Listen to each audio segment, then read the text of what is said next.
Good evening, ladies and gents. High above the deadly European skies, America's bravest birdmen are facing peril, tasked with bringing devastation to the enemy strongholds deep in the lion's den. But danger lurks. A relentless shower of anti-aircraft fire is tearing our noble winged chariots from the skies faster than Uncle Sam's boys can assemble them back home. The top brass at the War Department have been tallying the scars on the bodies of these flying fortresses. Now take a gander at this image of a sky warrior, each dot representing a place where enemy lead has found its mark. The noggin scratchers thought, add more armor where the bullet holes are, and Bob's your uncle. But not so fast, says one Abraham Wald, a numbers whiz working with the Statistical Research Group. Hold the phone, he says. We're only counting wounds on the birds that made it back to the roost, not the ones that went down in a blaze of glory. So, where are the missing bullet holes? Wald says, consider the places unmarked by enemy fire. Those are the spots where a bullet spells curtains for our boys in blue. And by Jove, he's on to something. The spots most often free from bullet holes, the fuel tank and the pilot seat. That's where a lead kiss means no return ticket home. Thanks to Wald's sharp thinking, the Army, Air Force, and Navy are reinforcing those vital areas, giving our flyboys an extra layer of protection. Hats off to you, Professor Wald. Now our Sky Knights can punch through the flak, rain hellfire on the enemy, and return home for a hero's welcome. Keep 'em flying, boys.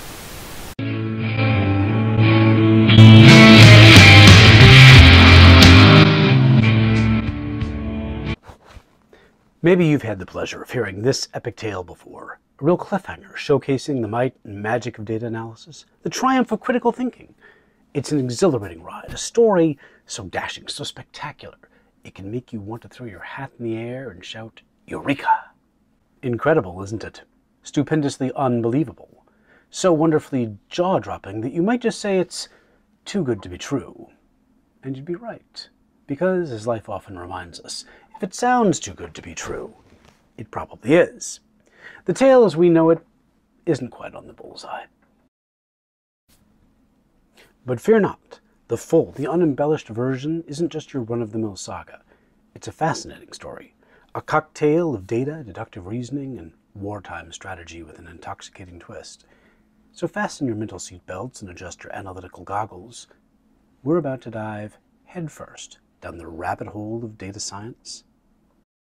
And I promise you, this particular burrow goes deep, deep into the Earth's core. Buckle up, everyone. It's going to be a wild ride.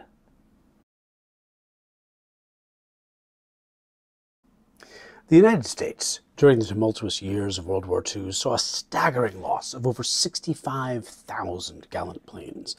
At one point, these iron birds were plunging from the sky faster than our factories could birth new ones.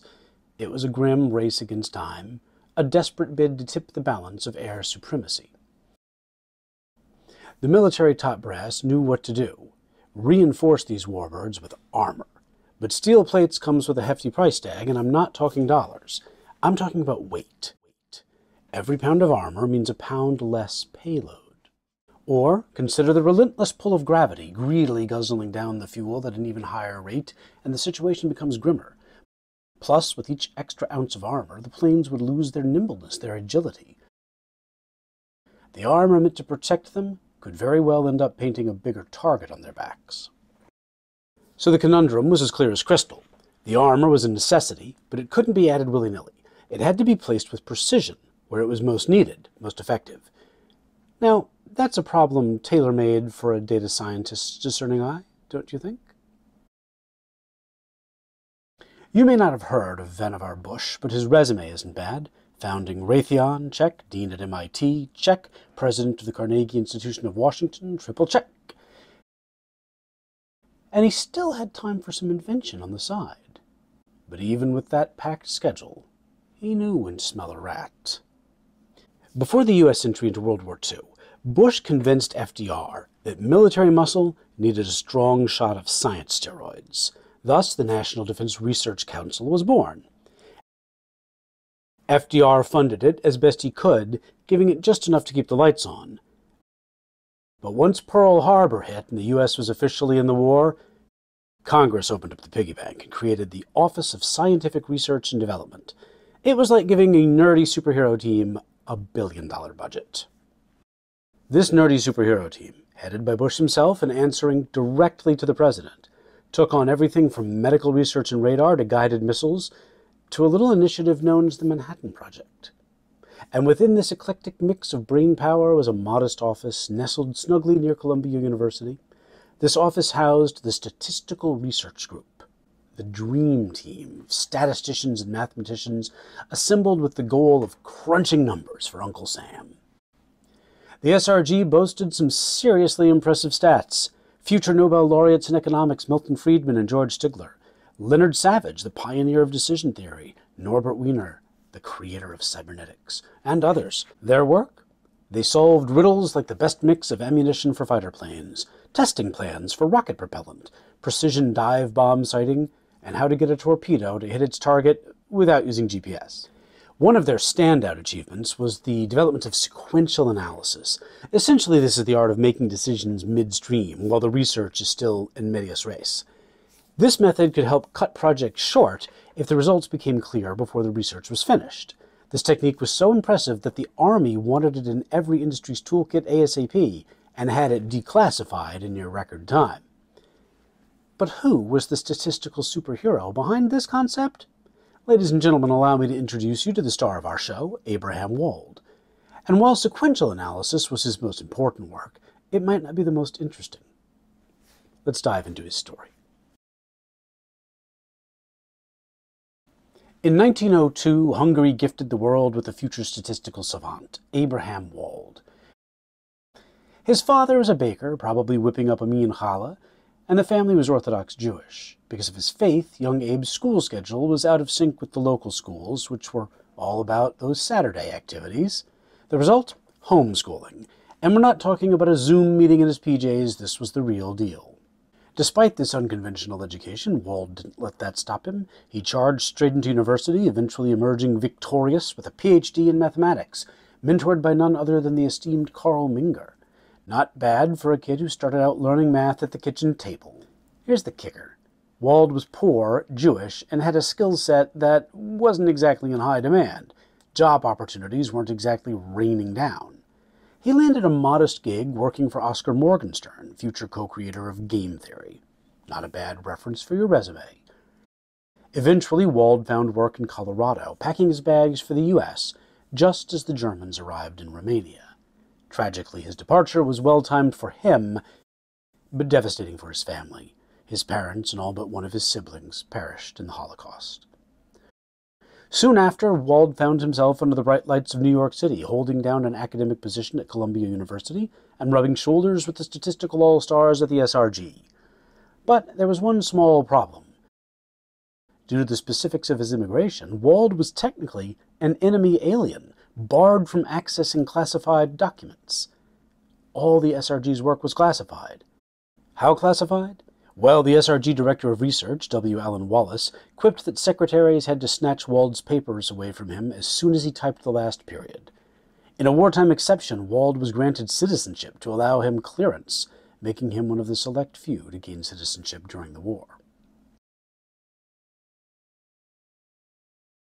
Now let's get to the heart of our tale, the anti-aircraft story. Now, the military was diligently tracking the bullet holes on their returning planes, and logically they were thinking of armoring the spots that looked like Swiss cheese. But give them their due. They had the foresight to ping the SRG about their bullet hole conundrum. Adding armor to a plane isn't like slapping a Band-Aid on a scraped knee. Every extra pound of armor is a pound taken away from the payload, and let's not even talk about the acrobatics it would take to maneuver an armored elephant through the sky. So the goal was Goldilocks armor. Not too much, not too little, just right. Enter Wald, who immediately spotted that survivorship bias had reared its ugly head. The planes coming back were clearly doing something right, but what about their fallen comrades? What tales of bullet-riddled doom could they tell if they had the chance? I like to illustrate survivorship bias with a bit of a jungle yarn. A tourist, new to a village surrounded by verdant jungles, gets the locals' warning about venturing into the wilderness for fear of being eaten by a tiger. Deciding to get a second opinion, he polls the other tourists about their jungle jaunts and possible tiger encounters. After a round of tiger-free testimonials, he strides confidently into the jungle, only to become an entree in a tiger buffet. You see, the tourists who had come face to face with the tigers never made it back to join his unofficial survey. In the less dramatic world of finance, this bias pops up with alarming frequency. Fresh-faced MBA grads, still clutching their shiny new stats textbooks, often start by analyzing the performance of current stock market companies. The catch? They often forget to consider the fallen soldiers, companies that kicked the bucket along the way. When Wald took on the bullet hole challenge, he made two assumptions. First, anti-aircraft fire wasn't exactly a sharpshooter. Rather than picking off specific parts of a plane, bullets were more or less evenly spread, like sprinkles on a donut.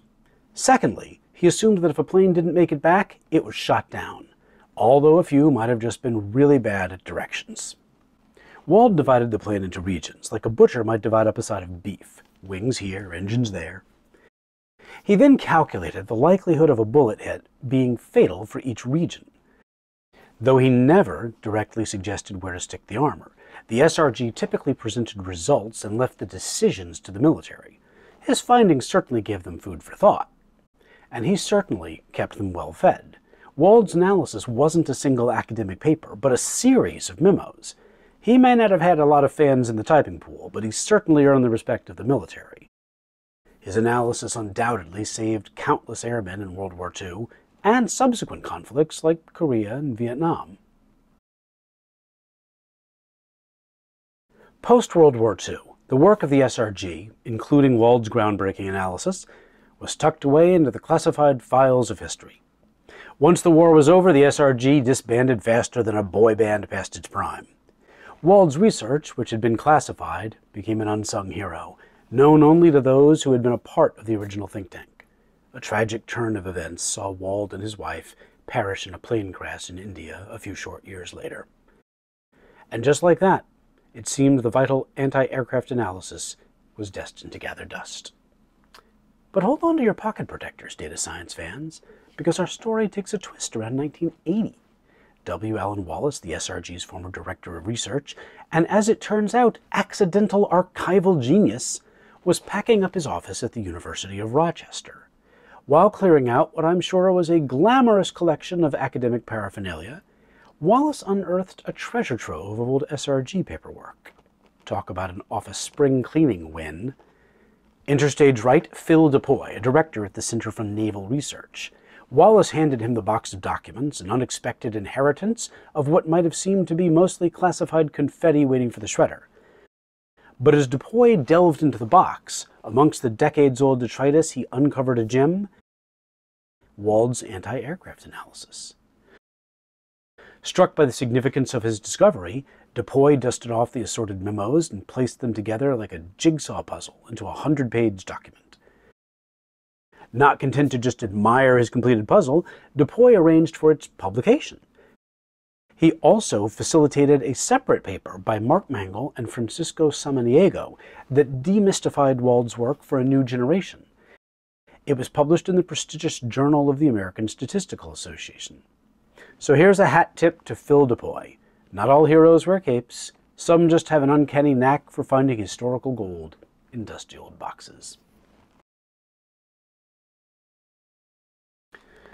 All right, buckle up, folks. We've glossed over the general premise of Wald's analysis, but this is not the data science kiddie pool. No, you're watching the data science rabbit hole, and we're about to go spelunking. For those brave souls who've stuck around, let's crack this puzzle open. Wald's analysis is a thrilling saga. Kicked off with Part 1, an equation satisfied by the probabilities that a plane will be downed by I hits.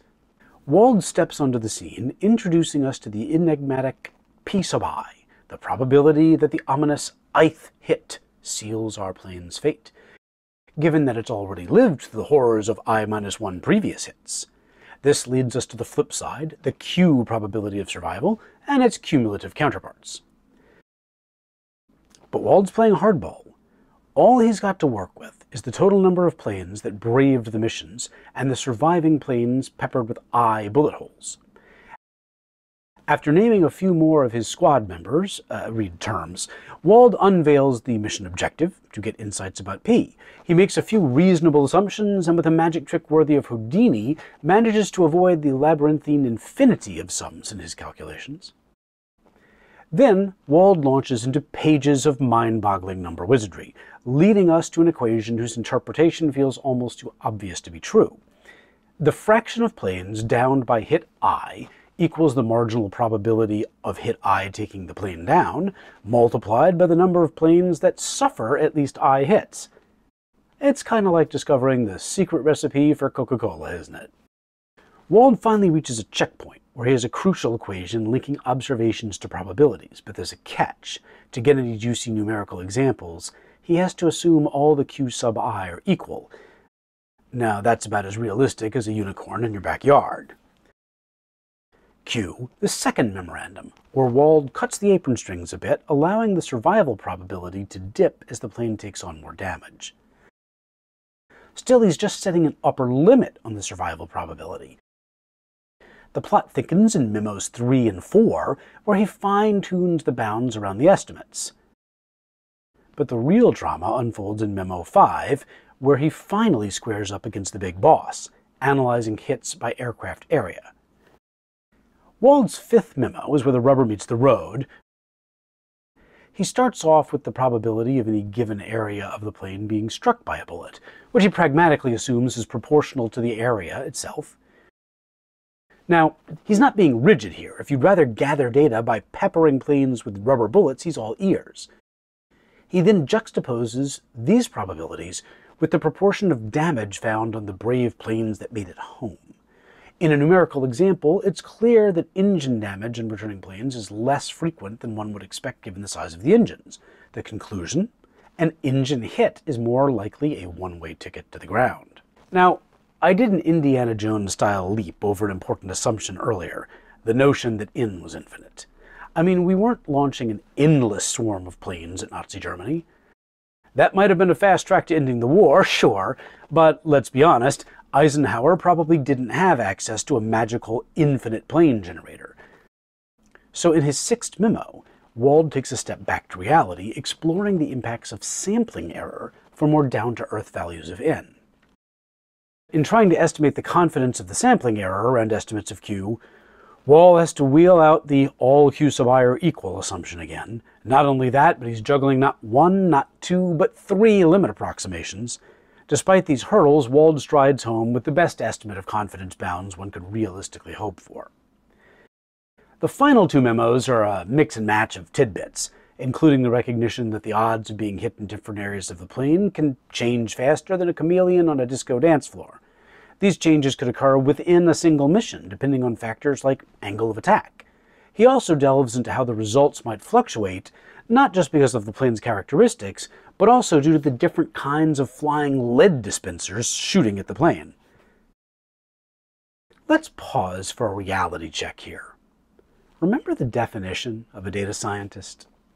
One of the 3 hallowed circles in our Venn diagram is domain expertise.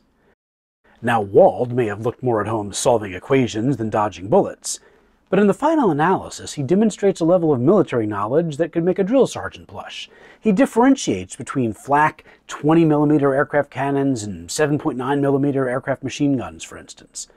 Here's the moral of the story, folks.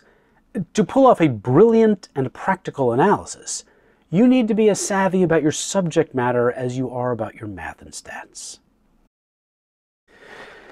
Look, I won't pretend that explaining all the intricacies of Wald's mathematical gymnastics is an easy fit for a YouTube video. Still, I wholeheartedly recommend you fire up your search engine of choice and hunt down a copy of the paper. Don't worry if you're not in the mood for wrestling with complex math. The journey alone is worth it. Just to witness the depth and breadth of Wald's dedication to what seemed like a problem oscillating between deceptively simple and hopelessly impossible.